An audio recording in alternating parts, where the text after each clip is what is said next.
আমি কিন্তু এক সময় আর্জেন্টিনার অনেক বড় একটা ভক্ত ছিলাম। এমনকি এই বছরও কিন্তু আর্জেন্টিনা জার্সি পরা নিয়ে এসেছিল। সত্যি করেই ব্রাজিল আর্জেন্টিনার প্রতি একটা ঘৃণা চলে আসছে।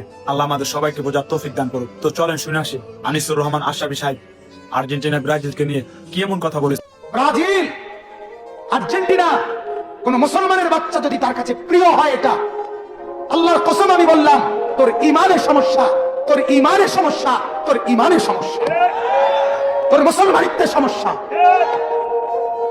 মনে রেখো যুবক, মুসলমানের বাচ্চা যদি হও, একটা ছেলেও যদি বুঝো, ব্যাটকাইও না, ছাগলে ব্যাটকায়, নাফরমান ব্যাটকাইও না, অসভ্যের মতো ব্যাটকাইও না।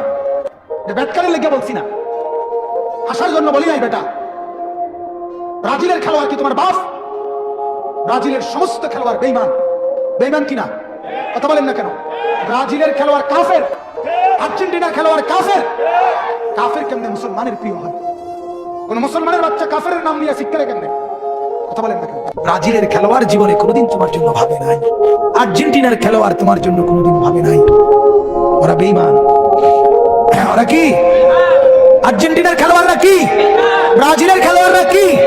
বেঈমান ইমানদারের বন্ধু হইতে পারে না, বেঈমান ইমানদারের প্রিয় হইতে পারে না। কোন ইমানদার যার কলিজার ভিতর ইমান আছে, সে বেঈমানের লাঠির কারণে লাফ মারতে পারে না, ফাল মারতে পারে না। তুই মুসলমান বেটা, তুই ইমানদার। হৃদয়ে আর্জেন্টিনা, হৃদয়ে ব্রাজিল, এটা মুসলমানের বাচ্চা বলতে পারে না।